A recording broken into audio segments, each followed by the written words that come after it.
Cumprimentamos a todos com a paz de nosso Senhor e Salvador Jesus Cristo. Estamos iniciando mais um EBD da TV. Eu sou o pastor Henrique, moro atualmente em Cajamar, São Paulo. Se você deseja nos convidar, entre em contato conosco por esse telefone, que é meu WhatsApp também. Aí o DDD 99, telefone 991520454. Se você deseja receber os slides que nós colocamos aqui e mais estudos escritos a respeito da lição, então entre em contato conosco por esse WhatsApp aí e diga: quero receber material extra, Betel. Não esqueça, coloque Betel e coloque o seu nome e a cidade onde você mora. Muita gente está mandando um recado, pedindo auxílio, mas aí não coloca que é a revista Betel. Eu faço comentário de outras revistas também. Então coloque que é a revista Betel, coloque seu nome, sua cidade, senão eu vou ter que entrar em contato com você, pedir isso para depois cadastrar. Então coloque revista Betel, seu nome e sua cidade. Então tudo é grátis, o vídeo, os slides, os comentários extras. Só te peço um favor, dê aí um gostei, um like, se inscreva no nosso canal aí, tudo é gratuito, não vai pagar nada. Mas isso vai nos ajudar a divulgar esse trabalho. Passe o link desse vídeo nos seus grupos, para outras pessoas, porque nós fazemos o comentário aqui e no final do comentário a gente faz um apelo para a pessoa se converter. Nós oramos por pessoas doentes e enfermas também no final. Então é importante que você passe. Você estará também evangelizando se você passar esse vídeo nos seus grupos. Nós estamos estudando neste trimestre das revistas da editora Betel, adultos, com o tema Movimento Pentecostal, a chama do Espírito que continua a incendiar o mundo. Então, Movimento Pentecostal, o início do movimento pentecostal, Atos dos Apóstolos, capítulo 2, nascimento da igreja, a igreja de Jesus Cristo, a verdadeira igreja. Ela já nasceu cheia do Espírito Santo. Lembre-se disso. Jesus proibiu os discípulos de saírem pregando antes de receberem o batismo com o Espírito Santo. Ele disse bem claro: ficai na cidade de Jerusalém, até que do alto sejais revestidos de poder. Então, depois disso, depois de receber o batismo com o Espírito Santo, o revestimento de poder, aí é que Jesus disse: aí vocês então vão sair pregando o Evangelho em Jerusalém, na Judéia, Samaria, por todo o mundo, ao mesmo tempo. Esta é a função da igreja, pregar o Evangelho a toda criatura. Todas as pessoas do mundo devem ouvir o Evangelho para que possam ser salvas. Então, o Evangelho legítimo, verdadeiro de Jesus Cristo é pregado na unção e no poder do Espírito Santo. Por quê? Porque Jesus fazia o quê? Ensinava, pregava e curava a todos. Então, os sinais, prodígios e maravilhas acompanhavam o ministério de Jesus todo o tempo. Depois vieram os apóstolos, que faziam a mesma coisa. Os diáconos faziam a mesma coisa. Os discípulos faziam a mesma coisa. Está aí bem claro no livro de Atos dos Apóstolos. A atração do Evangelho sempre foram sinais, prodígios e maravilhas, os milagres, as manifestações sobrenaturais do Espírito Santo. Então a igreja verdadeira, ela imita Jesus Cristo, assim como imitaram Estevão, Pedro, Filipe, Paulo. Olha aí no livro de Atos dos Apóstolos. Todos eles pregavam e aconteciam o quê? Sinais, prodígios e maravilhas. Por isso, obtiveram grande êxito, porque as pessoas estão vendo que Jesus Cristo está ali, está vivo e atuante. Então, este é um movimento pentecostal. É onde está presente o Espírito Santo com grande poder. É onde a palavra de Deus é pregada na unção e no poder do Espírito Santo. Então, este movimento pentecostal teve início quando a igreja iniciou, no dia de Pentecostes, lá em Atos dos Apóstolos, capítulo 2, e continua até hoje, nunca deixou de existir. Aconteceu uma história que ela é relatada, né, por quem escreve jornais, livros, revistas, que é a história da reforma protestante, daqueles que estavam dominados pela Igreja Católica Apostólica Romana e saíram, então fundaram as suas denominações. Então nós contamos aí bastante história sobre este período, sobre estas pessoas. Mas este aí não é o movimento pentecostal. No meio deles aconteceram alguns avivamentos, como no meio lá dos puritanos, no meio lá dos morávios, né? E durante todos esses anos, Jesus não deixou de oferecer a eles o avivamento. Veja bem, mas a doutrina deles era a doutrina calvinista, que é o que? Cessacionista. Eles não acreditam, foram ensinados assim, que o batismo com o Espírito Santo e o falar em línguas é para os nossos dias. Eles não acreditam que os dons do Espírito Santo estão em evidência, estão atuantes em nosso meio hoje. Então eles são ensinados assim. Mas Jesus não deixou de lhes oferecer o avivamento. Então todo esse tempo aí, desde lá, por volta de 100, 200 anos depois da ressurreição de Jesus, que foi o assunto ao céu, desde essa época até 1900, continuou o movimento pentecostal acontecendo. Tem gente que pensa que não. Olha, por incrível que pareça, tem gente que é ensinado pelas igrejas reformadas que esse avivamento pentecostal começou na Rua Azusa. Olha só que coisa mais absurda. Nunca deixou de acontecer os sinais, prodígios e maravilhas, batismos com o Espírito Santo, falar em línguas, os dons do Espírito Santo em evidência. Nunca deixou, desde Atos dos Apóstolos, capítulo 2. Já seria até absurdo, já pensou? A igreja cheia do poder do Espírito Santo, aí de repente a igreja, sumiu a igreja, pronto. Ah não, porque o governo romano, os católicos apostólicos romanos, isso nunca acabou com a igreja verdadeira, não. O crente verdadeiro apenas ficou isolado. Eles não iam desaparecer. Não quer dizer que todos se corromperam. Não, não é assim. Vamos ter um pouquinho de consciência, né? E descobrir a verdade. Existe aí o quê? Uma narrativa das igrejas reformadas que procuram falar, que procuram escrever uma história muito mentirosa a respeito da verdadeira igreja. Então eles dizem que isso aí é um movimento que surgiu agora da Rua Azusa para cá. Isso é mentira, sempre aconteceu. A igreja sempre esteve cheia do Espírito Santo e ativa.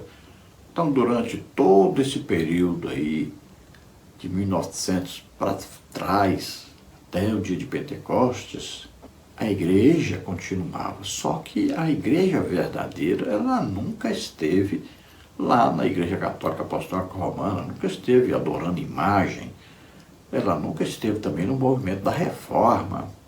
Esse aí é um movimento de quem saiu da Igreja Católica Apostólica Romana. A Igreja Pentecostal sempre existiu. Agora, ela não participava dessas coisas da reforma. O que nós temos a ver com essas igrejas reformadas? Eles vivem à margem do pentecostalismo. Eles vivem à margem da verdadeira igreja. Não é porque alguém fala da Bíblia, sabe explicar a Bíblia, quer dizer que está tudo certo, não. Eles estão em desobediência a Jesus Cristo.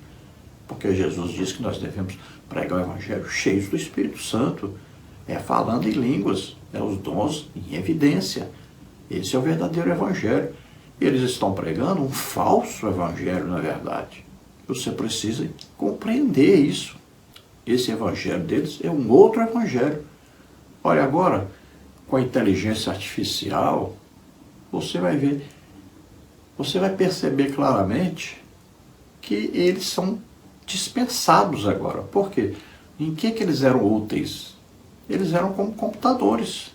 Eles pegavam os versículos da Bíblia, tudo e tal, a história onde nasceu cada um, a cidade, não sei o quê. Então faziam hermenêutica, exegese e tal. Mas isso a inteligência artificial faz para você em um segundo agora. Não precisa mais você consultar nenhum livro calvinista, nenhum livro de igreja reformada. Por quê? computador faz tudo sozinho. Você precisa de qualquer busca da Bíblia, faz em um segundo. Então eles eram utilizados, seus livros eram utilizados, só que nos seus livros estão aí recheados de heresias, de ensinos falsos. O calvinismo ensina que Deus já escolheu, lá antes da fundação do mundo, Deus já escolheu quem vai ser salvo e quem vai para o inferno. Isso é ensino calvinista. Eles acreditam que alguém foi escolhido por Deus, foi salvo. Eles acreditam na graça irresistível. Eles dizem que se Deus escolher alguém para ser salvo, você vai pregar o evangelho para ele, ele vai aceitar imediatamente e pronto, porque ele é obrigado a aceitar, porque Deus já escolheu e a graça para ele é irresistível, ele não tem jeito de resistir. Veja só, eles ensinam isso. Eles ensinam que a pessoa não perde a salvação mais. Pode estar bebendo, fumando, jogando na prostituição, mas não vai perder a salvação, porque foi escolhido, ele está entre aqueles que foram escolhidos. Eles dizem que o sacrifício de Jesus, a expiação de Jesus, é só para esses escolhidos, não foi por todos. Então são todos cessacionistas, não acreditam na atualidade, batismo com o Espírito Santo, falar em línguas e os dons do Espírito Santo. Então você tem que tomar cuidado com esses livros que você anda usando, livros calvinistas, que está causando na igreja. Olha aí o esfriamento que houve na igreja depois que os cursos teológicos aumentaram, explodiram por toda parte, com professores calvinistas, professores que vivem consultando livros calvinistas. São pessoas que não gostam nem de ler a Bíblia, é só livros calvinistas, tudo eles vão buscar nesses livros. Não são pessoas que ganham almas, não são pessoas que oram muito, não são pessoas que jejuam muito, não são pessoas que evangelizam, que visitam os lares muito. Não. As igrejas deles não crescem, porque não tem a presença do Espírito Santo lá.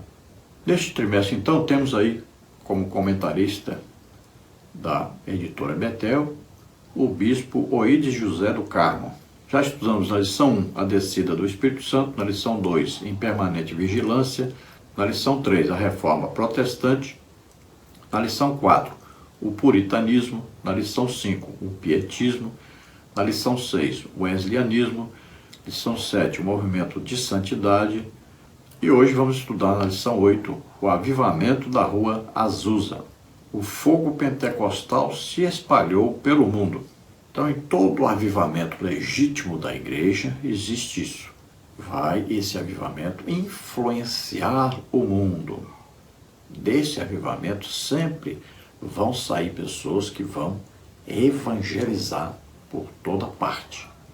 Não é só o avivamento para o local onde está acontecendo o avivamento, mas o avivamento sempre vai produzir missionários, vai sempre produzir pessoas que vão passar esse avivamento para outras pessoas em outras nações. Eu participei de 2 grandes avivamentos em Imperatriz, Maranhão, ali entre os anos 91 até 94. Então esses avivamentos surtiram este efeito também. Muitos batismos com o Espírito Santo, muita salvação de alma, muito estudo da Bíblia, muito jejum e muita gente que saiu para serem missionários. A cidade de Imperatriz, a igreja de Imperatriz, tem hoje por volta de 550 missionários espalhados pelo mundo. E tudo isso nasceu através de avivamentos que aconteceram. E então as pessoas se disponibilizaram, os crentes, para irem pregar o evangelho por toda parte. Então, veja bem que todo avivamento vai ter isso, vai ter como resultado a evangelização não só do local, mas do mundo. Na lição de hoje nós vamos ver os seguintes tópicos e seguintes subtópicos. No tópico 1, a importância da escola bíblica em Topeka. Subtópico 1, o estudo do batismo do Espírito Santo baseado no livro de Atos. Subtópico 2, a glossolalia e o reavivamento. Subtópico 3, a relevância na construção do movimento pentecostal. Tópico 2, a importância de William Seymour. Subtópico 1, uma história de fé e coragem. Subtópico 2, uma história de superação. Subtópico 3, um líder pentecostal. Tópico 3, a importância da Rua Azusa. Subtópico 1, um lugar que entraria para a história. Subtópico 2, o acontecimento na Rua Azusa. Subtópico 3, o fogo cai em Azusa. Então vamos procurar passar por todos esses tópicos e subtópicos, estudando essa preciosa lição, que é muito importante, porque este avivamento é considerado aí um dos maiores avivamentos que existiram, né? Assim como no país de Gales, por exemplo, teve também um grande avivamento. O textual da lição está em Jeremias 29:13, que diz: E buscar-me-eis e me achareis, quando me buscardes de todo o vosso coração. Então veja, o avivamento, ele sempre acontece quando buscamos ao Senhor. Olha, desses 2 avivamentos que eu participei, começaram com o quê? Com uma oração simples de uma pessoa que começou a orar, jejuar e desejando que houvesse aí muitos batismos com o Espírito Santo, que houvesse pessoas para ajudar no evangelismo, que as pessoas estivessem congregando na escola bíblica dominical, que as pessoas estivessem então lendo a Bíblia, orando, jejuando e evangelizando. Então uma pessoa começou desejando esse avivamento, buscando, pedindo ao Senhor. Daí a pouco apareceu mais um, daí a pouco mais um, daí a pouco mais um, daí a pouco mais um. Eles começaram orando, depois do culto, uma oração. Foram orando. E aí foi crescendo esse grupo, foi crescendo, né? Eu participei, estava junto, eu era recém-convertido. Eu me converti em 1990 e participei então, porque em 91 começou esse avivamento. Então nós começamos ali, né, orar, foi aparecendo mais um, mais outro, mais outro, mais outro. Esse grupo é um grupo que estava evangelizando nas praças, nos colégios, na cadeia, nos hospitais. É um grupo de evangelismo. Também um grupo que estava presente em toda a escola bíblica dominical. Veja bem, é um grupo que estava jejuando. Então não tem outro segredo. Avivamento é isso, oração, muito jejum, muito estudo da Bíblia, mas tem que haver muito evangelismo. Pronto. O segredo, a fórmula do avivamento é isso. Aí quando começa o avivamento, aí começam o quê? Começam muitos a serem batizados com o Espírito Santo, falando em línguas. Os dons do Espírito Santo, todos os dons se manifestam. Aí vai crescendo isso. Aí muitas almas vão se convertendo. Todo avivamento legítimo é assim. E aí você fala, e essas manifestações aí que a gente não está acostumado? Sim, todo avivamento legítimo, existem pessoas que caem pelo chão, a presença de Deus está ali, poderosa. Existe isso sempre. As pessoas rolavam pelo chão. Pois é, todo avivamento legítimo tem isso. Isso vem do Espírito Santo, é de Deus, é coisa santa, que você fica assustado, acha que isso não é de Deus, né? Pois é de Deus sim. Todo avivamento legítimo teve isso. Pessoas rindo muito tempo, passa rindo, às vezes passa a noite inteira rindo. Todo avivamento tem isso. É impressionante como as pessoas se dizem pentecostais, mas se escandalizam com o Espírito Santo. É impressionante. Todo avivamento tem isso, é normal. Aí são os crentes escandalizados com Deus. É impressionante, mas é verdade. Nós vamos pregar nos lugares aí, muitas vezes acontece. Eu passo 2, 3 horas orando todo dia, oro mais de 2 horas em línguas todos os dias. Sempre estou jejuando. Todos que me convidam sabem que no dia que eu estou lá pregando, então eu não como nada. Estou em jejum esses dias. E sempre estudando muito a palavra de Deus. Eu comento 3 revistas de escola bíblica dominical, estou sempre em contato com a palavra de Deus, estudo muito, leio a Bíblia todo ano, toda a Bíblia. Então, quando eu vou pregar, sempre vão acontecer também manifestações do Espírito Santo. E sempre vão acontecer muitas curas. porque o Espírito Santo me concedeu dons de curar. Então, todo lugar que nós vamos tem aí por volta de 100 curas, tem lugar que já teve 250 curas no fim de semana. Então, isso é normal de quem já viveu no avivamento, de quem já esteve em 2 avivamentos e continua com a vida no avivamento. Nós não podemos deixar o avivamento passar na nossa vida. Nós temos que sermos avivados a vida toda. Verdade aplicada. É preciso clamar ao Senhor por um avivamento espiritual que resulte em renovação e transformação para a glória de Deus. Então, uma coisa normal nos avivamentos também é a transformação, assim, quase que total das pessoas. Muita gente drogada se converte, muita gente espírita se converte, muita gente idólatra se converte.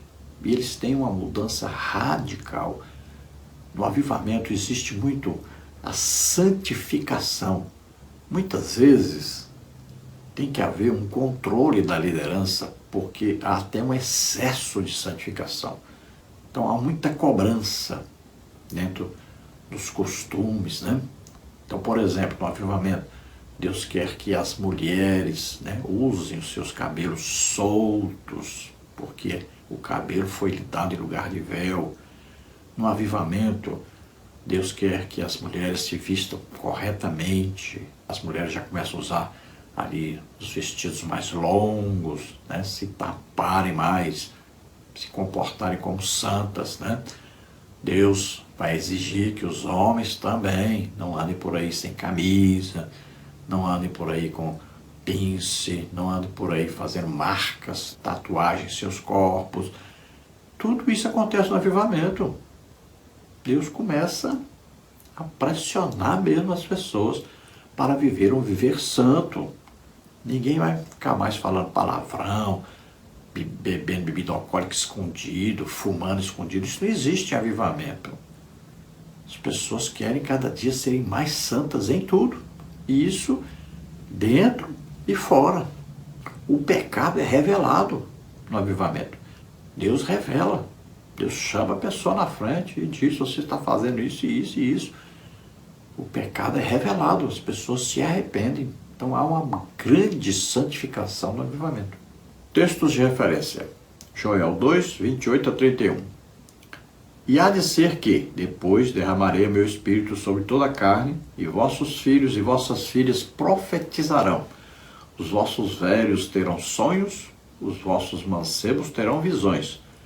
E também sobre os servos e sobre as servas, naqueles dias, derramarei o meu espírito, e mostrarei prodígios no céu e na terra, sangue e fogo e colunas de fumaça. O sol se converterá em trevas e a lua em sangue, antes que venha o grande e terrível dia do Senhor. Então aqui uma profecia a respeito então do avivamento. E pode ver que no contexto de Joel há um clamor por Deus e há um jejum coletivo que é proclamado. Pode ver o contexto do livro de Joel. Então veja, tudo aí tem a ver com avivamento.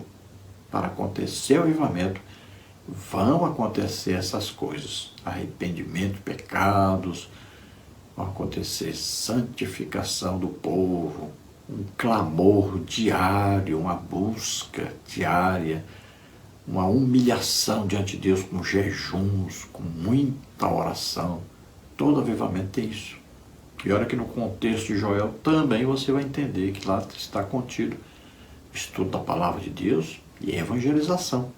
Então esse derramar que está profetizado em Joel é um derramar do Espírito Santo em 2 etapas. Primeira etapa, dia de Pentecostes, para a igreja. Segunda etapa, no milênio, que é um derramar geral sobre todos durante o tempo do milênio. Veja que lá no milênio a igreja já está na Nova Jerusalém. Antes do arrebatamento a igreja sobe, está na Nova Jerusalém. Nós estamos falando de igreja como nós estamos hoje na igreja. Estamos falando na época do milênio, quando Jesus estará governando a terra. E o derramar do Espírito Santo vai ser sobre todos, inclusive os animais sofrerão influência desse derramado do Espírito Santo, porque os animais serão mansos nessa época. Veja só, não andarão aí matando as pessoas. Então o avivamento atingirá todos. Então acreditamos que são duas etapas. Nós estamos vivendo a primeira etapa, desde o dia de Atos dos Apóstolos, capítulo 2, né?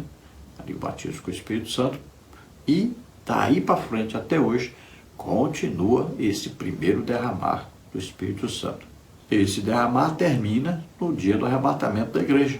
Durante a grande tribulação não vai ter esse derramar do Espírito Santo. Cremos que somente as 144 mil testemunhas e aquelas outras duas testemunhas, somente esses serão cheios do Espírito Santo durante a grande tribulação. Introdução da lição. Nesta lição, veremos aspectos relevantes da forte conexão entre o movimento pentecostal e as ações de Charles Parham e William Seymour, além dos eventos ocorridos na escola bíblica em Topeka e nos cultos na Rua Azusa. Que o Espírito Santo nos conduza em tão edificante estudo e opere em nós um anseio por receber mais do Senhor. Voltamos então a dizer, o movimento pentecostal, a igreja pentecostal, cheia do Espírito Santo, que fala em línguas, que tem os dons do Espírito Santo em evidência, nasceu em Atos dos Apóstolos, capítulo 2, continua até hoje, mesma igreja, né, com o mesmo Espírito Santo operando, o mesmo poder de Deus, é o mesmo Jesus Cristo que continua salvando, curando, batizando com o Espírito Santo, libertando, mesmo Jesus presente. Então, esse movimento pentecostal nasceu em Atos capítulo 2.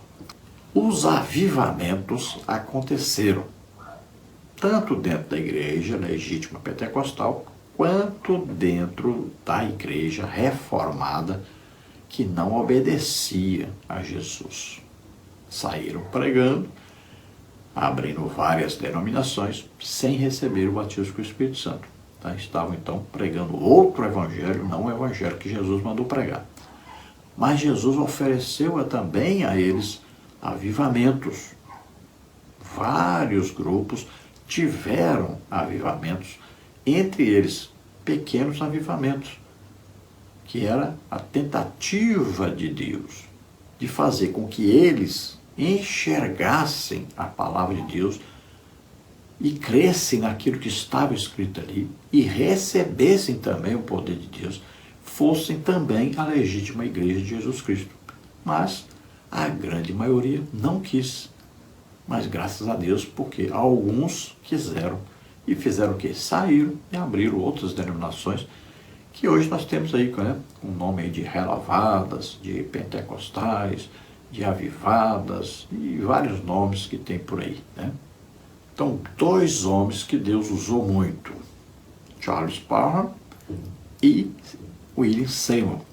O Parham para ensinar sobre o batismo com o Espírito Santo com a evidência do falar em línguas. Então ele tinha uma escola e nessa escola ele ensinava isso. Ele nem era batizado com o Espírito Santo, mas ele ensinava sobre isso. E ele viajou um dia e deixou seus alunos estudando a esse respeito. Qual é a evidência do batismo com o Espírito Santo? Quando ele voltou, os alunos disseram, nós estudamos bastante sobre esse assunto, chegamos à conclusão de que o falar em línguas é a evidência do batismo com o Espírito Santo. É o que está escrito em Atos dos Apóstolos. É bem claro isso. Toda vez que teve um batismo com o Espírito Santo, falavam em línguas. Então essa é a evidência do batismo com o Espírito Santo. Se você não falar em línguas, não foi batizado com o Espírito Santo. Eu sonhei que estava falando em línguas. Não é batismo com o Espírito Santo. Eu também sonhei, mordi a língua que saiu sangue. Mas isso não é batismo com o Espírito Santo. Então, no batismo com o Espírito Santo, naquele momento que você é batizado com o Espírito Santo vai dominar você totalmente, inclusive a língua. E aí você vai falar em outras línguas, conforme o Espírito Santo lhe conceda que fale. Então nós temos na Bíblia vários exemplos, né, de pessoas que foram batizadas e falaram em línguas. Tem aí Atos 2, né? Temos lá na casa do Cornélio, temos Paulo lá em Éfeso, temos lá em Samaria, né? Quando o Filipe estava lá, e os apóstolos Pedro e João foram para lá, e assim por diante. sempre quando a Bíblia fala assim, estavam cheios do Espírito Santo, eles falavam em línguas. Então Seymour foi a essa escola, ficou lá no corredor porque ele era negro, não podia entrar lá dentro por causa do racismo, né? Então ele ficava no corredor ouvindo o ensino. Então ele foi pregar também sobre isso. Depois o Parham recebeu o batismo com o Espírito Santo. E mais para frente, depois que William Seymour estava já dirigindo uma igreja, pregando sobre isso, várias pessoas receberam o batismo com o Espírito Santo, só depois é que ele também recebeu o batismo com o Espírito Santo. Então assim nasceu esse avivamento que aconteceu ali na Rua Azusa, em Los Angeles, Califórnia, nos Estados Unidos. Tópico 1. A importância da escola bíblica em Topeka. Dando continuidade ao estudo dos movimentos de renovação da igreja, veremos que, para o entendimento adequado do avivamento pentecostal no século XX, é fundamental conhecer um pouco da contribuição de Charles Parham e sua escola bíblica Bethel, em Topeka, Kansas, para o que posteriormente ocorreria na Rua Azusa, Los Angeles, Califórnia, em 1906. Então, o Charles Fox Parham foi um pregador nos Estados Unidos e ele foi um instrumento fundamental para ver esse grande avivamento ali da Rua Azusa. Ele criou um movimento chamado Fé Apostólica, com igrejas independentes. Veja bem, com igrejas que não estavam dentro daquele sistema calvinista, aquele sistema reformado. Igrejas que faziam missões e ao mesmo tempo também queriam o poder de Deus em operação. E essas igrejas eram chamadas missões. E elas cresceram muito no sul e no oeste dos Estados Unidos. A imprensa começou se agradando um pouco, daquilo que o Charles Parham ensinava. Mas as lideranças das igrejas não ficaram nada satisfeitas com isso. Tentaram impedir os ensinamentos dele de qualquer maneira. Aí, essas lideranças religiosas influenciaram a imprensa, e a imprensa agora começou a bater, falar mal das escolas que Parham estava abrindo. Mas ao mesmo tempo que falavam mal, as escolas continuavam crescendo, Às vezes, falar mal ajuda ao invés de atrapalhar. Pode ver que a igreja cresceu, desenvolveu quando houve uma grande perseguição. Então eram escolas simples, eram trabalhos simples, mas houve então a necessidade de fundar uma escola oficial, E Parham então, em Topeka, no Kansas, fundou a Bethel Bible College, que ficou conhecida porque também aconteciam muitas curas nesta escola.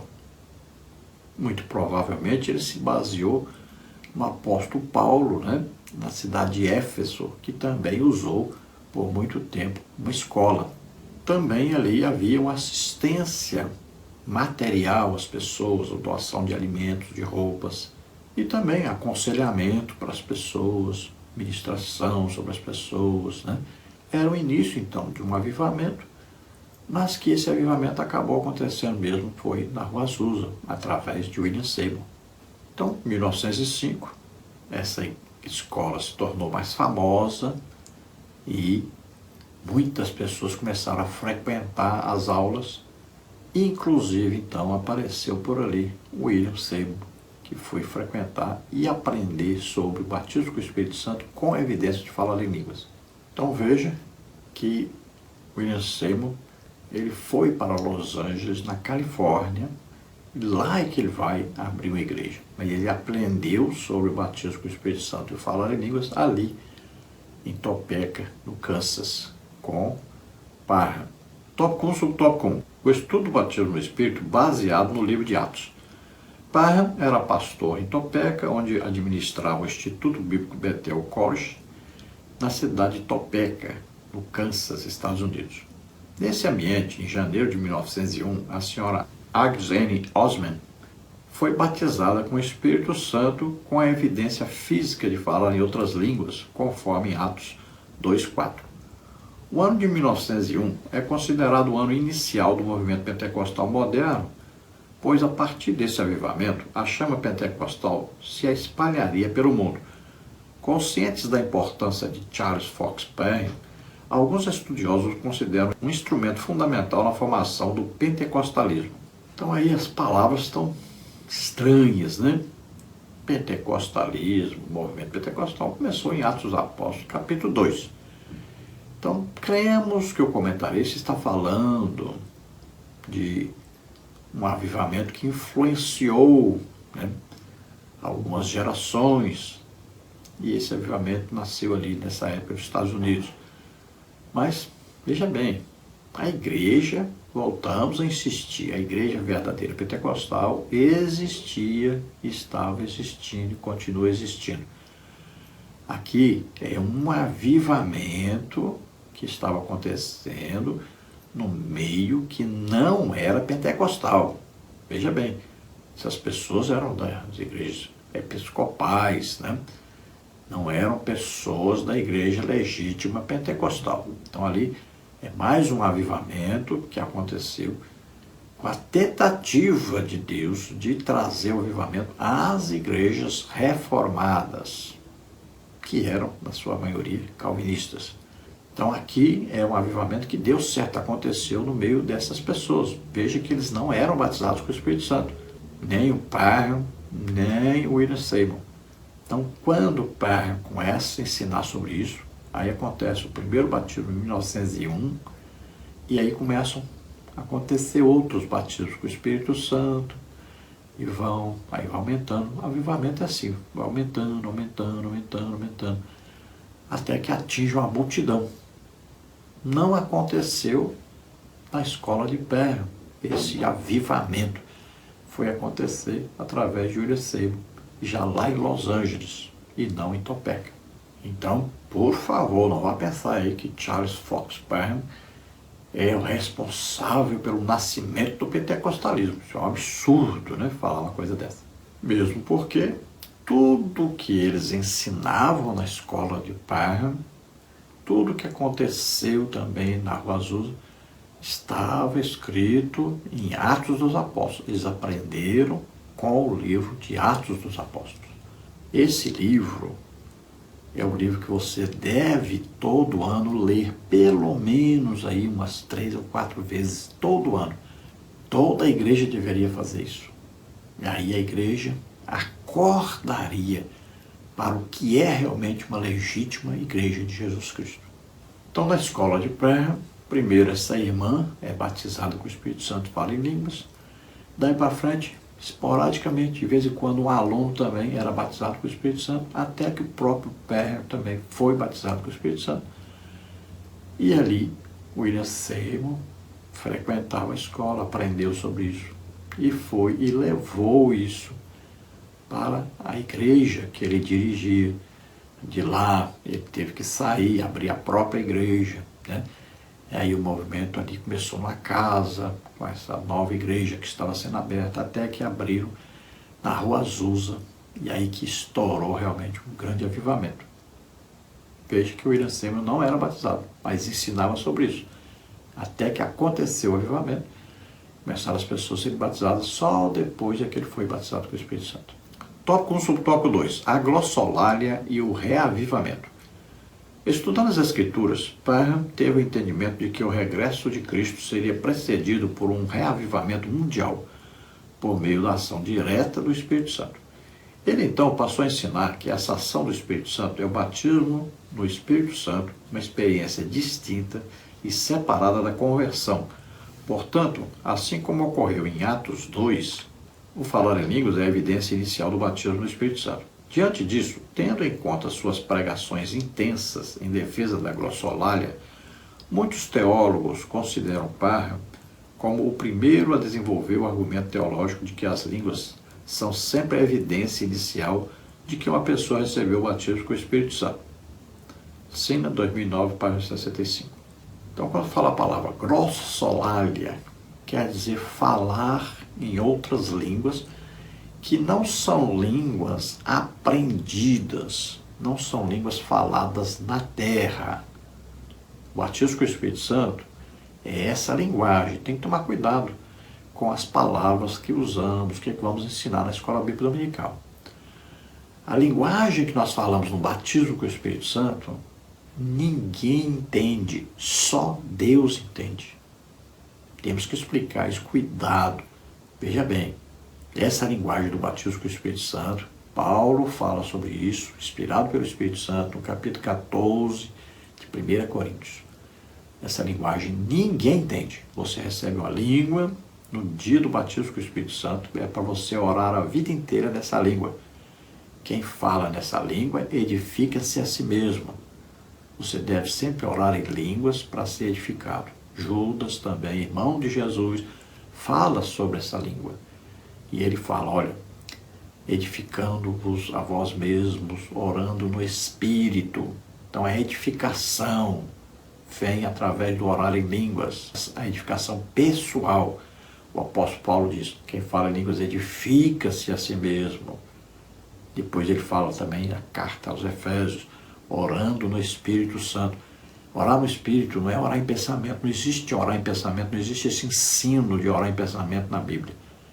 Orar no Espírito quer dizer orar falando em línguas, orar no Espírito Santo. Essa linguagem que recebemos no dia do batismo com o Espírito Santo. Veja só, essa língua só Deus entende. Estamos falando de mistérios. Paulo explica sobre isso em 1 Coríntios 14. Eu estou até escrevendo um livro sobre 1 Coríntios 14. Então veja só, essa é uma linguagem que nós recebemos no dia do batismo com o Espírito Santo. E essa língua não é falada em lugar nenhum na terra. E também não é a mesma língua para todos. Alguns falam um tipo de língua, outros falam outro tipo de língua, outros falam outro tipo de língua. Mas só Deus entende essas linguagens no batismo com o Espírito Santo.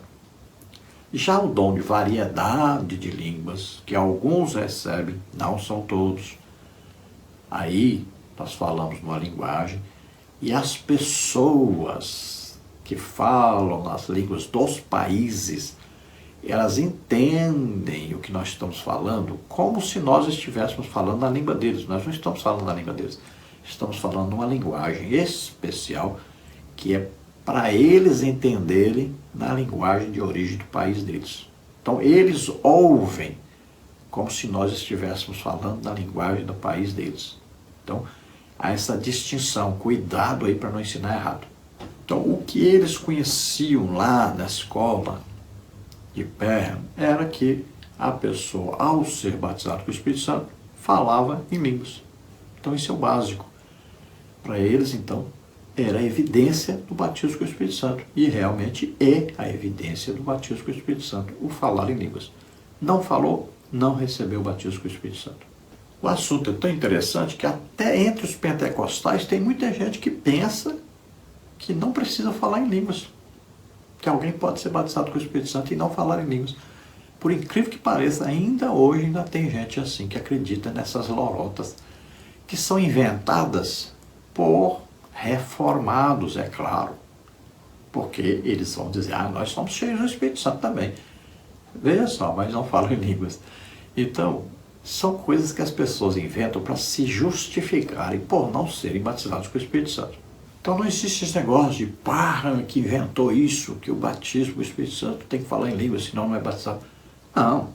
A escola, os alunos, estudando junto com ele. Estudando o quê? Atos dos Apóstolos. E viram lá que realmente a evidência do batismo com o Espírito Santo é o falar em línguas, é a evidência externa. Está na Bíblia. Eles não inventaram isso, não criaram, não. Então nós vemos aí Atos capítulo 2, vemos aí Atos capítulo 10 na casa de Cornélio, vemos Atos capítulo 19, quando Paulo impôs as mãos sobre aqueles 12 irmãos, eles receberam o batismo com o Espírito Santo, falaram em línguas. Lá na casa de Cornélio, tanto Cornélio quanto seus funcionários, seus amigos, seus parentes, todos foram batizados com o Espírito Santo. Falaram em línguas. Em 1 Coríntios capítulo 14, versículo 21, Paulo cita, por incrível que pareça, o Antigo Testamento, Isaías, falando sobre línguas gaguejantes, né? Falando em línguas estranhas, que Isaías profetizou essas línguas. Paulo fala sobre isso, olha só, no Antigo Testamento tinha já uma profecia a respeito do falar em línguas. Então veja, Tem muita gente que vai pensar assim, mas falar em línguas é só para a pessoa, não serve para ninguém. A linguagem do batismo com o Espírito Santo, ela serve como sinal para o incrédulo. Muitas vezes a pessoa vai à igreja e vê a pessoa falando em línguas, mas é coisa de Deus. O descrente considera como um sinal de Deus. E também serve para a edificação própria do cristão, do crente. Então ele deve orar em casa, principalmente nessa linguagem, para ser edificado. Na igreja, de vez em quando acontece, todos se alegram e falam em línguas, mas não pode falar assim na hora do culto o tempo todo, nem na hora da pregação, para não atrapalhar a pregação. Então, Paulo aconselha, fale consigo mesmo, ou seja, fale baixinho, não atrapalha ninguém, né? Esse tipo de língua. Já o dom de variedade de línguas é uma língua para proveito geral. Então vai ser falado e vai ter alguém que vai interpretar. Paulo diz, se você fala esse tipo de língua, você mesmo ore e peça a Deus para você mesmo receber a interpretação. Então você pode falar e vem logo a interpretação. Acontece comigo. Eu falo e eu mesmo já interpreto. Muitas vezes as pessoas nem sabem que eu estou interpretando o que foi falado em línguas, né? Então acontece com muita gente isso. E já tem o dom de variedade de línguas e já tem o dom de interpretar essas línguas. Isso equivale a uma profecia, que já é Deus falando conosco na nossa própria língua que nós entendemos. Então as pessoas são edificadas por esse falar em línguas do dom de variedade de línguas. Já não é mais só para a pessoa que fala, agora serve para os outros também. Tópico 1, subtópico 3. A relevância na construção do movimento pentecostal. Como vimos nas lições anteriores, o final do século XIX foi marcado por grande expectativa e anseio de um novo avivamento espiritual para o povo de Deus. Hyatt, 2021, página 172, escreveu que o século XX alvoreceu com muitos andando na ponta dos pés, como se estivessem na expectativa do que Deus estava prestes a fazer. É certo que, na Inglaterra, Irving, veja a lição 7, já defendia que a glossolalia é um sinal do batismo no Espírito Santo. Há registros históricos de pessoas que falaram em línguas como fruto de profunda experiência com Deus em diferentes partes do mundo, bem antes do ocorrido no início de 1901. Como exemplo, podemos citar uma antiga obra de Emílio Conde sobre o derramamento pentecostal na história. Contudo, foi Perham que, além da formulação da doutrina da evidência inicial, cunhou os nomes mais tradicionais aplicados ao moderno pentecostalismo, entre eles movimento pentecostal e movimento da fé apostólica. Ele ainda fundou o periódico Fé Apostólica, que se tornou um modelo para os jornais de linha pentecostal. Seinen, 2009, página 67. Olha, eu coloquei para você aí essa matéria aí do Emílio Conde, está aí nos comentários escritos. Desde a lição 6, lá parece, para cá, eu coloquei lá nos comentários. Então você acompanha aí, você vai ver que sempre aconteceram pequenos avivamentos, sempre aconteceram pessoas falando em línguas. E nós cremos, eu creio assim, que essas pessoas visitaram a verdadeira igreja pentecostal, foram desobedientes aos seus líderes, que eram reformados, que eram cessacionistas, e deram uma voltinha lá entre os irmãos pentecostais e lá receberam o batismo com o Espírito Santo. Mas como eles eram das igrejas reformadas, eles não podiam dizer que foram lá, escondido, No avivamento nós tivemos Imperatriz Maranhão também, aconteceu muito isso, até com pastores de igrejas reformadas que foram lá dar uma olhada e receberam o batismo com o Espírito Santo. O que aconteceu? Quando chegaram em suas igrejas, que disseram que foram batizados com o Espírito Santo, estavam falando em línguas, foram expulsos. E aí nós sabemos que várias igrejas reformadas, os pastores assinam um documento que não podem falar sobre o batismo com o Espírito Santo com evidência de falar em línguas. Porque se eles falarem isso, eles são expulsos. Veja só. E assim, vários lá em Imperatriz foram expulsos. Existe uma igreja em Imperatriz hoje muito grande, igreja pentecostal, que chama Nova Aliança. pastor Nonato, que era da igreja reformada, que era de uma igreja tradicional, ninguém batizado com o Espírito Santo. Então, várias vezes alguns deles foram ver o nosso avivamento, várias vezes eles viram o crescimento da nossa igreja, e aí eles sentiram o desejo também de terem aquilo. Então, mais ou menos a metade da igreja saiu, fundou esta igreja Nova Aliança, que hoje é a igreja pentecostal. Tem vários missionários no mundo inteiro, uma igreja que cresceu muito, desenvolveu muito, uma igreja muito importante, cheia do Espírito Santo. Veja só. Isso é que acontecia também nessas épocas aí, desde o dia de Pentecostes até hoje. A mesma coisa. Alguns recebem o batismo com o Espírito Santo, fundam denominações. Então o Branham se destacou porque ele tinha conhecimento na imprensa. Então ele se destacou com a sua escola e começou a aparecer então termos teológicos, né, sobre o batismo com o Espírito Santo. Começou a aparecer nomes dados aos movimentos pentecostais nos jornais também. Isso passou a ter um grande destaque.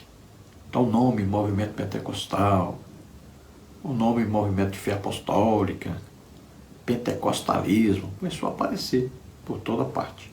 E aí o Branham também fez um tipo de um jornalzinho, um periódico, falando das coisas pentecostais, falando sobre o batismo com o Espírito Santo, falar em línguas, e falando sobre um provável avivamento que viria. E ele dizia que isso estava atrelado à volta de Jesus para buscar a igreja. Então, isso aí cresceu, desenvolveu, apareceu por toda parte. Foi muito importante. Então, veja, lá no tempo lá do Agostinho, do Orígenes, eles também viram isso escrito na Bíblia. Só que, como eles nunca receberam o batismo com o Espírito Santo, pois viviam na idolatria, o que eles fizeram? Começaram a ensinar que essas coisas, o batismo com o Espírito Santo, falar em línguas e os dons do Espírito Santo, eram só para a época do início da igreja, que era necessário, depois não. Aí veio o Calvino, copiou do Agostinho isso, gostou, porque ele também não era batizado com o Espírito Santo, tinha que arranjar uma desculpa. Aí fundou o calvinismo. Todos seguiram essa ideia aí que vinha do Agostinho.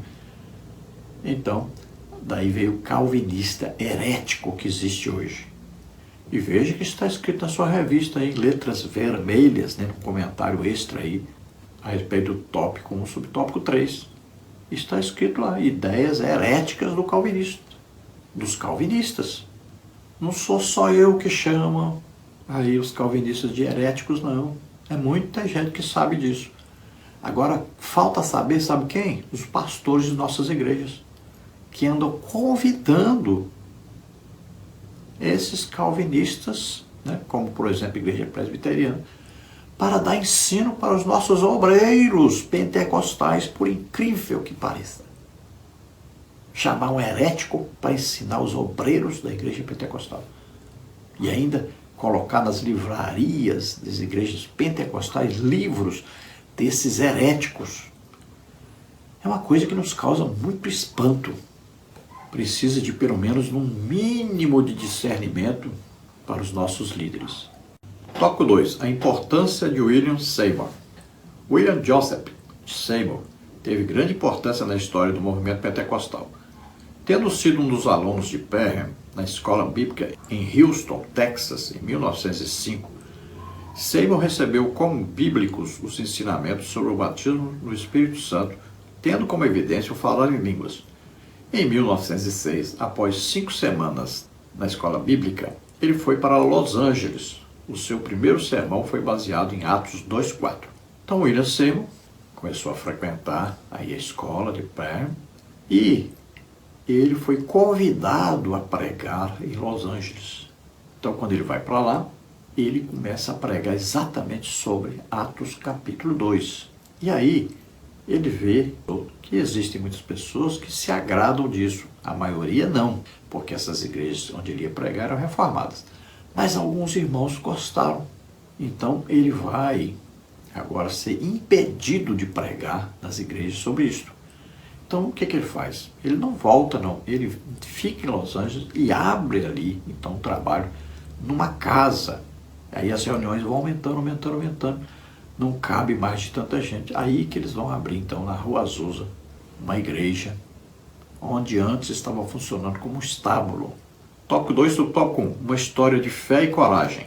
William Joseph Seymour era um homem simples e, segundo os registros, livre de vaidades. Vindo de uma família de escravos alforriados, Seymour não recebeu uma educação de qualidade. Entretanto, mesmo com pouco estudo e cego de uma das vistas, devido à varíola, Seymour não se furtou de buscar os ensinamentos das Escrituras para se aproximar de Deus. Como as leis do apartheid não permitiam que pessoas negras frequentassem a mesma sala de aula dos alunos brancos, Seymour assistia às aulas do lado de fora da sala do instituto fundado por Charles Fox Parham. Nós vemos que William Seymour, como era então de pele negra, era de uma família de escravos que foram alforriados, ou seja, foram libertos. Foi dado então a carta de alforria, né, para sua família. Então ele nasceu dessa família. Ele tinha um dos olhos cego, porque por causa de uma varíola, uma doença, né, terrível. Ele também não recebeu uma educação muito boa. Ele não tinha condição financeira para receber uma boa educação. Mas ele entendeu que aquilo que ele estava ouvindo falar sobre, então, a doutrina do batismo com o Espírito Santo, com a evidência de falar em línguas, era uma coisa muito interessante, que atraiu muito a ele. E ele, então, começou a frequentar a escola, lá de fora ali, aprendendo, foi ouvindo, e começou, então, a pregar sobre isso também. Ele não podia entrar lá dentro da sala para assistir às aulas, porque ele era negro e era proibido, né? Havia até lei dizendo que os negros não poderiam participar de aulas junto com os brancos. E é interessante que esse movimento pentecostal que nasce é um movimento que vai unir brancos e negros, pobres e ricos, ignorantes e sábios. É isso que Deus faz, através do batismo com o Espírito Santo, com a evidência de falar em línguas, através do avivamento. Veja que na Torre de Babel as pessoas foram separadas por línguas diferentes. Já em Pentecostes, as pessoas são unidas por falarem numa língua que não entendem. Não é coisa impressionante o que Deus faz? Tópico 2 sobre tópico 2. Uma história de superação. Os pais de Seymour, então Simon Seymour e Philip Seymour, nasceram escravos. Mesmo cego de uma vista devido às complicações da varíola, Seymour não desistiu de suas ideias. As circunstâncias da vida fizeram com que ele vivesse seus primeiros anos em extrema pobreza, além de conviver com a tirania e o extremismo da reconstrução sulista.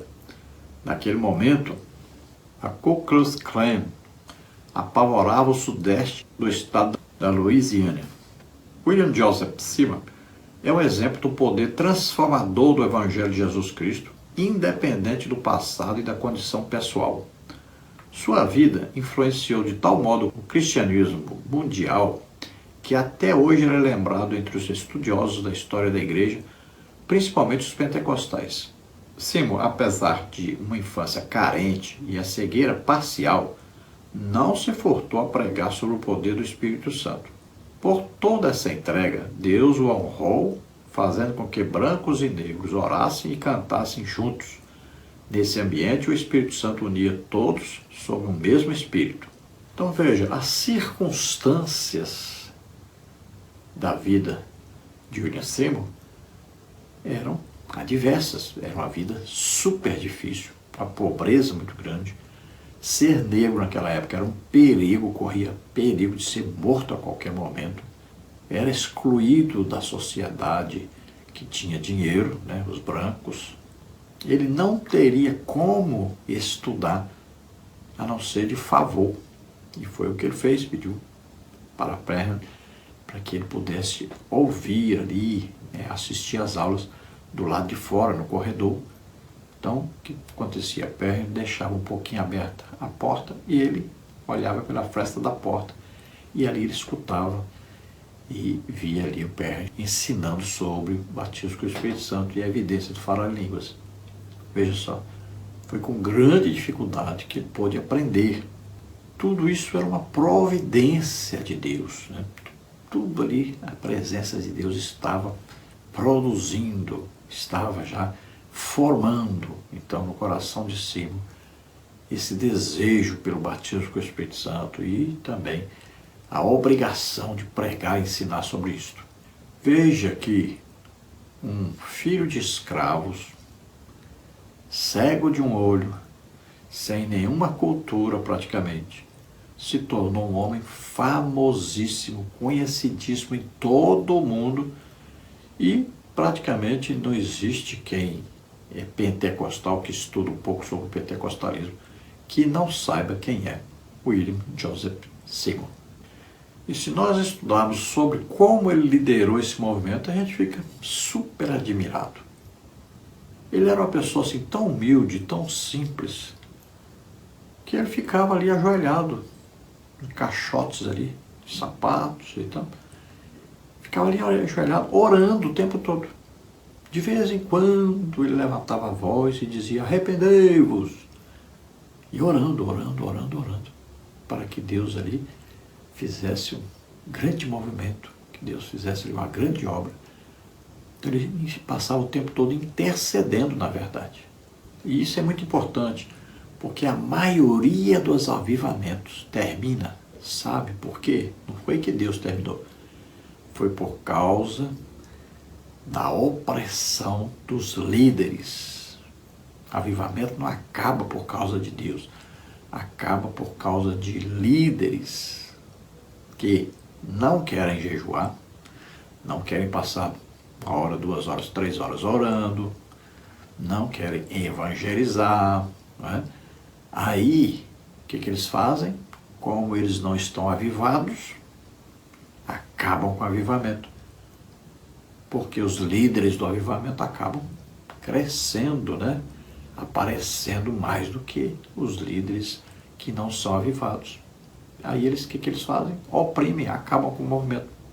Então, William Joseph Seymour fez o contrário. Ele ficava ali, ensinava, falava sobre o assunto, mas ia orar, interceder. Não ficava participando ali ativamente, ficava intercedendo. Tópico 3, a importância da Rua Azusa. Foi na emblemática Rua Azusa que se deu início ao avivamento que os teólogos atuais apontam como o epicentro da expansão global do pentecostalismo no século XX. Então, naquela época, com a ajuda da imprensa, que na maioria falava mal, né?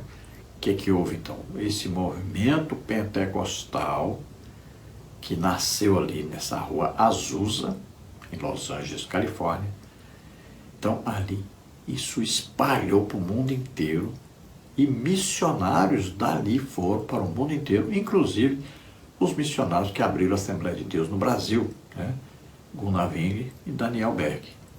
Tópico 3, subtópico 1. Um lugar que entraria para a história. Após as pregações movidas pelo Espírito Santo e o derramamento do Espírito Santo sobre os irmãos, Seymour se viu na obrigação de encontrar um novo espaço para as reuniões de oração e a busca pelo batismo com o Espírito Santo. Isso fez com que ele alugasse um prédio desocupado de 2 andares na Rua Azusa 312, no centro de Los Angeles. Segundo relatos, o local já havia sido templo da Igreja Episcopal Metodista Africana. Um dos irmãos que esteve presente no início do avivamento da Rua Azusa, Frank Barton, disse: o irmão Seymour normalmente se sentava atrás de 2 caixas de sapato vazias, uma em cima da outra. Ele costumava manter a cabeça dentro da caixa de cima em oração durante a reunião. Não havia nenhum orgulho lá. Edifício antigo, com vigas baixas e assoalhos desencapados. Então vimos que Seymour veio na Igreja Episcopal Metodista, né? Aí ele vem, aprende sobre o batismo com o Espírito Santo, vai pregar em Los Angeles, lá eles recusam, né? Aí ele vai abrir um trabalho na casa de um irmão, começa ali um trabalho, começa então a acontecer que muita gente vem aí para o estudo, aprender, ouvir, vai crescendo aquela pessoal ali, vai crescendo, crescendo. Ele sente a necessidade de abrir um local, então ele vai procurar e acha então, na Rua Azusa, número 312, no centro de Los Angeles, ali uma espécie de um galpão, que já no passado existia ali uma igreja, mas foi fechada. Era uma igreja episcopal metodista africana.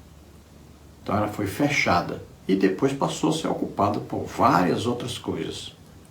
Inclusive agora, recentemente, quando eles abriram, era antes ocupada por um estábulo. Mas tinha a parte de baixo e tinha a parte de cima também. Na parte de cima tinha outras coisas funcionando. E olha só o comportamento do Simon. Ele ficava ali, botava 2 caixas de sapato, botava a cabeça dentro de uma caixa e ficava orando. E ajoelhado ali, orando, intercedendo pelo trabalho. E ele pregava, ensinava sobre o batismo com o Espírito Santo, com a evidência de falar em línguas. Mas ele não era batizado, ele ficava super com vergonha. Ficava com uma timidez terrível por causa disso. Ensinava, mas com ele não acontecia. Então ele ficava ali orando, pedindo o batismo com o Espírito Santo e pedindo o Senhor Jesus para batizar a todos com o Espírito Santo. E ele queria ver ali todos falando em línguas. E aí começaram então a vários irmãos serem batizados com o Espírito Santo, até que um dia ele também foi batizado com o Espírito Santo. Então veja que coisa interessante. Ele foi convidado a dirigir uma igreja do movimento de santidade em Los Angeles. Foi pregar sobre batismo com o Espírito Santo, evidência de falar em línguas. Aí a pastora, que era auxiliar da igreja, não gostou nada disso.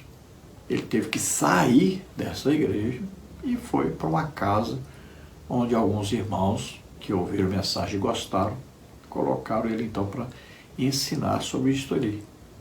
E ali nessas reuniões, nessa casa, começaram a acontecer os batismos com o Espírito Santo. E aí juntou mais gente, até que então sentiram a necessidade de abrir ali na Rua Azusa, 312, né, Los Angeles, abrir ali uma igreja, aproveitando então esse local que estava fechado, que antes era um estábulo. Tópico 3 sobre o tópico 2, o acontecimento na Rua Azusa. Em uma construção capenga, segundo o periódico da época, localizada no centro de Los Angeles, na Rua Azusa 312, houve um grande despertar do Espírito Santo, Jeremias 29, 13. Na visão de muitos teólogos pentecostais, foi naquele prédio que aconteceu o grande avivamento que abalaria a estrutura da Igreja de Cristo. Esse novo despertar pentecostal atraiu milhares de pessoas de Los Angeles e cidades vizinhas, despertando interesse pela busca do batismo com o Espírito Santo. Esse acontecimento ficaria conhecido como o avivamento da Rua Azusa. Veja, não tinha nenhuma atração o prédio. Era antes um estábulo, tinha aí feno espalhado por todo lado, né? Não tinha um cheiro muito agradável. O assoalho não era sintecado, né? Como é o nome correto, né? Tinha sinteco, era madeira normal, tábuas normais, sem nenhuma pintura. Então o prédio não era nada atrativo. Hoje nós queremos fazer prédios luxuosos, suntuosos, né? Para atrair as pessoas. Mas o que atrai, o que é importante realmente, é a presença de Deus. Nós estamos nos esquecendo disso. Veja que essas igrejas reformadas têm lindos prédios também. Só não tem Deus lá. Uma tristeza. Quem vai lá acaba dormindo. Não tem a presença de Deus. Então, a atração é Deus. Não é prédio bonito. Não é cadeira bonita, é confortável. É Deus. Quando Deus está presente, as pessoas nem se importam. Se vai ficar em pé, se vai ficar sentado. Nada importa. Importa a presença de Deus ali. Então ali o trabalho cresceu, desenvolveu. Muita gente batizada com o Espírito Santo, muita gente curada. Gente que passava lá fora, caía no chão, sendo liberto, sendo batizado com o Espírito Santo, sendo curado. Uma coisa tremenda que Deus fez ali. Então foi conhecido como o avivamento da Rua Azusa. Então havia ali 3 cultos por dia, todos os 7 dias da semana. Veja só, toda semana tinha 21 cultos e todos com a presença máxima, a capacidade máxima. Cheio o salão. Durante 3 anos foi assim, sempre cheio. Mas o total mesmo, isso durou por 9 anos, esse avivamento ali na Rua Azusa. E ali, brancos e negros se uniram para louvar e adorar a Deus, receber o batismo com o Espírito Santo, curas, libertação, ouvirem a pregação.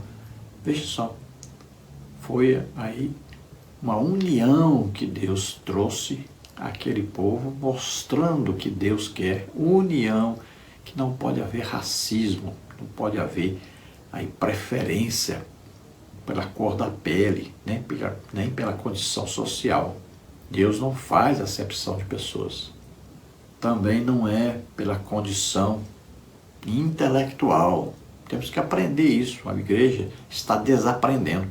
Hoje a igreja está priorizando o intelectualismo em detrimento da espiritualidade. Já não é mais importante quem é cheio do Espírito Santo, importante é quem é cheio de diploma. Pelo amor de Deus, mude isso. Não está de acordo com o que Deus é, com o que Deus faz, com o que Deus deseja. Tópico 3 sobre tópico 3. O fogo cai em Azusa. O avivamento da Rua Azusa aconteceu devido a um autêntico derramamento do Espírito Santo. Houve uma atuação transformadora no espírito dos irmãos que se reuniram na Rua Azusa para clamar pelo batismo com o Espírito Santo. Ali foi um núcleo irradiador do avivamento que invadiu todo mundo. Então veja que ali foi o quê? Um autêntico movimento do Espírito Santo. E o que acontecia? Então você, pentecostal de hoje, talvez você se escandalize com o que acontecia ali na Rua Azusa. Os pentecostais hoje são antipentecostais, na verdade. Se escandalizam com as coisas que o Espírito Santo faz. Então ali as pessoas passavam a noite rindo, pessoas rolavam pelo chão, pessoas caíam pelo chão como se tivessem desmaiado, morrido, né? Pessoas pulavam, quebravam. Até o assoalho quebrou de tanta gente que pulou ali. Então, veja só, isso acontece num avivamento. E é normal, é do Espírito Santo, é de Deus mesmo. Então esse movimento cresceu e as pessoas saíam dali cheias do Espírito Santo e levavam esse avivamento nos corações por toda parte onde eles iam. Em todo lugar onde as pessoas que participavam daquele iam, então eles também falavam sobre o batismo com o Espírito Santo, falaram em línguas, como aconteceu com os nossos missionários no Brasil, Gunnar Wing e Daniel Berg, que também trouxeram essa mensagem para o Brasil. E escolhidos pelo Espírito Santo para fazer esse grande trabalho que fizeram no Brasil. Conclusão: o avivamento da Rua Azusa abalou a estrutura da igreja. Por isso é preciso pedir ao Espírito que opere em nós um anseio por receber mais de Deus, a humildade para não sermos dominados pela soberba, o discernimento para não sermos confundidos e a consciência de que dele, por ele e para ele são todas as coisas. Glória, pois, a ele eternamente. Amém. Romanos 11:36. Então esse avivamento trouxe para a igreja, veja bem, estava ali no meio que reformado, de pessoas cessacionistas, de pessoas que não recebiam o batismo com o Espírito Santo, não falavam em línguas, não entendiam nada sobre dons do Espírito Santo. Esse avivamento aconteceu no meio dessas pessoas. Existia a igreja pentecostal? Evidentemente que sim, a igreja nunca parou de existir. Esse movimento foi entre essas pessoas que não conheciam sobre o batismo com o Espírito Santo, a evidência de falar em línguas, os dons do Espírito Santo em evidência.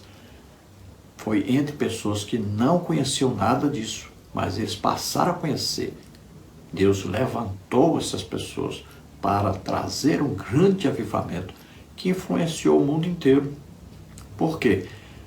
porque foi num país livre, como os Estados Unidos, onde a imprensa também era livre. Muitos divulgaram a favor, muitos divulgaram contra, mas falaram sobre o avivamento. E isso então foi uma divulgação muito grande. Muita gente passou por ali. E dali saíram muitos para evangelizarem o mundo, para falarem sobre o batismo com o Espírito Santo e falar em línguas pelo mundo inteiro. Vamos orar agora? Se você, ouvindo a palavra de Deus, você crê que Jesus Cristo, Filho de Deus, veio ao mundo, nasceu como homem, ele viveu aqui como homem, levou sobre ele os nossos pecados, doenças, enfermidades, maldições, o juízo de Deus que estava sobre nós, morreu em nosso lugar na cruz e ressuscitou. Se você crê nisso, você é salvo agora. Abra o coração para Deus agora, entrega a sua vida a Deus, e o Espírito Santo vai convencer você do pecado, da justiça e do juízo. Você vai sentir a necessidade de se arrepender agora, de pedir perdão a Deus. Faça isso. Vamos orar por você agora. Se você está doente ou está enfermo, receba a cura agora em nome de Jesus. Creia. Jesus já levou todas as nossas doenças e enfermidades. Vamos orar. Pai, em nome de Jesus, te apresentamos essas vidas que se chegam a Ti agora, que estão se arrependendo, pedindo perdão agora pelos seus pecados. Toma, Senhor, em Tuas mãos. Ó Senhor, concede a eles o Espírito Santo e batiza também, Jesus, batiza com o Espírito Santo essas pessoas, enche-os agora do Espírito Santo. Se alegre, porque você agora se torna filho de Deus, você recebe o Espírito Santo. Aproveite e receba o batismo com o Espírito Santo, creia e receba em nome de Jesus. Toca, Jesus, toca neles, enche-os do Espírito Santo, Senhor. Ramachamanas, em nome de Jesus. Você que está doente, está enfermo, receba a cura agora. Toca, Senhor, nessas vidas. Solta, em nome de Jesus, toda doença, toda enfermidade. Toca, Senhor, toca neles agora e cura totalmente. Glória a Deus, aleluia. Não se esqueça, dê um like, um gostei aí. E se inscreve no nosso canal. Tudo grátis aqui, o vídeo é grátis. Slides são grátis, o estudo bíblico é grátis. Então, faça esse favor para nós. Dê aí, gostei aí, se inscreve no nosso canal.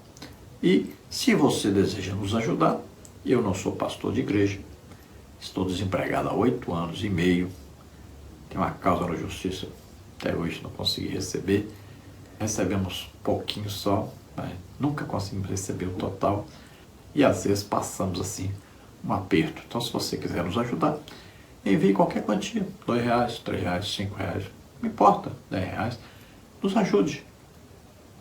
Se muitos ajudarem com um pouquinho, olha só, nos ajuda muito, né? Então nos ajude. As contas estão aí. Caixa Econômica, Bradesco, Banco Brasil. Banco Brasil, o nome da minha esposa é Edna Maria Cruz Silva, está aí o Pix.